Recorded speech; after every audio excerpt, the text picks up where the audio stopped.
Okay, another episode of Linux out of the box, and this time we're looking at Zorin OS.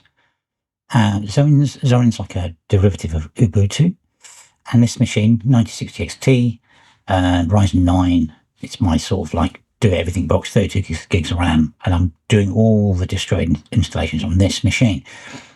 Obviously quite modern, maybe. The graphics card's newish, not too new. But yeah, so we're going to give it a go. Now, Zorin sort of touts itself as a Windows replacement operating system. Very much so. They've got a very snazzy website, and there's two versions. There's a core version, which this one is, and there's a pro version, which you pay £49 for. So let's just find it on here, and Zorin 17.3, and install it. Yeah, so and with the core version, let's have a look. Zorin install, safe graphics. Try install Zorin. Okay, let's try the install. With the pro version, the one paid for one, you get apparently £5,000 worth of stuff. I'm not sure what that means. I mean, I think that's probably they've installed a lot of stuff for you. But I mean, who knows? I mean, the core version is very usable. But yeah, it's Ubuntu 22.04. Now, the thing is here, I very much doubt after the total failure of installing Ubuntu on this system that this is going to work, and there we go. See, it's immediately detected the graphics card as 800 by 600. So I think what we're going to do, I'm going to give it a chance. We're going to whiz through, we're going to go through and sort of do some updates and stuff like that.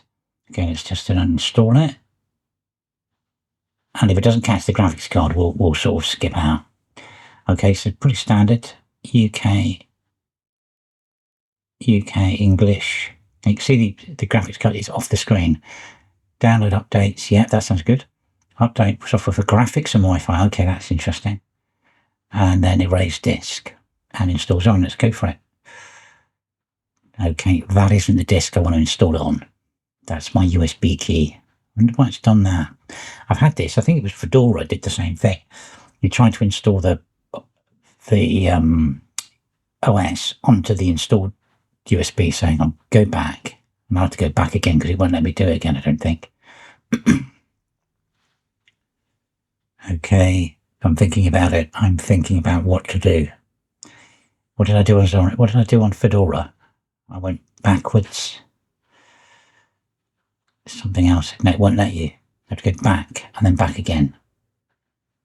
And then let's just do the other thing and make sure the drive actually showing. So continue. I mean, if you were looking for a seamless Windows Mac transition thing, this might not be the way. You shouldn't be inside Partition Manager for your nice Windows type experience. Mind you, at the beginning of Windows, you used to have to do some partitioning stuff, don't you? There it is. It's an external drive. Maybe that's why it's done it. Okay, let's go forward. Continue. SD it's still selected the USB stick. Okay, now we're putting it onto the drive. Okay, I wonder what was going on there. Bit odd. I suppose if you were like Windowy type people, you just click and go all the way through. Anyway, so this all SP, that's the right drive. Okay, so that's going to install. What have we got? We got London, yeah. And then we're going to do, my name is Q. Password Q. Yeah, I don't use that all the time. I mean, I'm not leaking any huge information here. And we're just going to do an install. Now I'm going to speed this up because obviously we don't want to sit through. Some of the installations are pretty cool though. So I mean, you might want to sit through some of those, but some of this one is boring. I've never used this before. I have done a test installation on another machine and it worked okay, but this is a new machine. I think looking at this, I think that's Ubiquity. Yeah. So this looks very similar to a Linux Mint installation. So Linux Mint, and we're rebooting. Linux Mint is an older one as well. Linux Mint's great for old hardware. Yeah, that's the same as Mint. Remove media. Mint's great for old hardware, sort of like 2 years ago, but nothing modern. So I think we might be in the same place with Zorin. Okay, we're back in again. And if it hasn't picked up the graphics card, I don't know if it's worth spending too much time on this. But I mean, it's not too much to ask, is it? If you've got, I think the 9000 series graphics cards came out 6 months ago. So you'd imagine there would be, what we've got here, some kind of welcome screen, very snazzy. Yeah, so you'd imagine the 9000 series cards would be compatible across the board. I know this is the last one they've done, but I mean, most of the OSs I've tested, it's picked it up, even though it's not got full capability, but it's still got, you know, do something with it. Yeah, look at that, 800 by 600 in 4.3. Fantastic. My favorite ratio.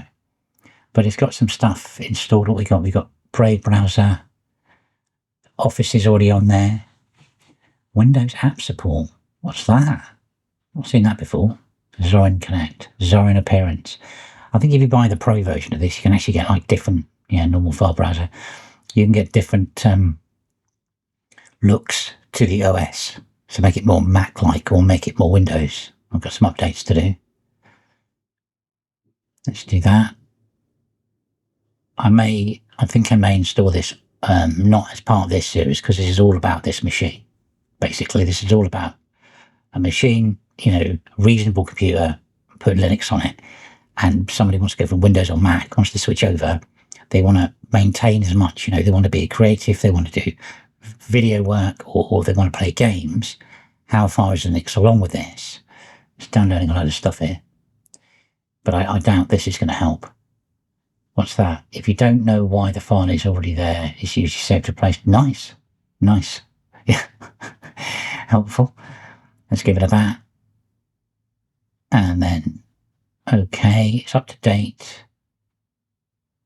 And then we're going to go restart. Yeah, still restart.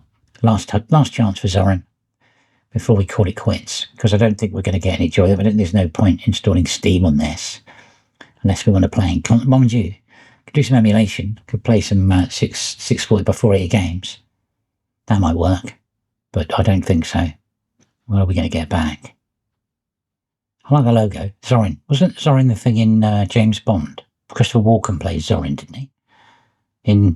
I can't remember the name of the Bond. Put the answers to which James Bond movie in the comments, please, because I cannot remember which one. The Living Daylights. Don't bother. Don't waste your time. Living Daylights.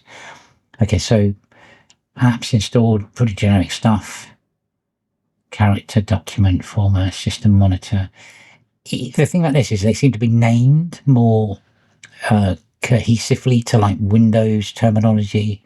And I mean, you're not seeing anything here it's going to freak you out. Either if you're coming from Mac or Windows, because everything's like default applications. Multitasking, I'm not sure about that one. Online accounts. Yeah. So, okay, Zorin. I don't think we're going to get much further with you. So time to say goodbye. I might put it on a laptop, give it a go separately to this, but no go. Anyway, okay, so on with some other testing, and thanks for watching.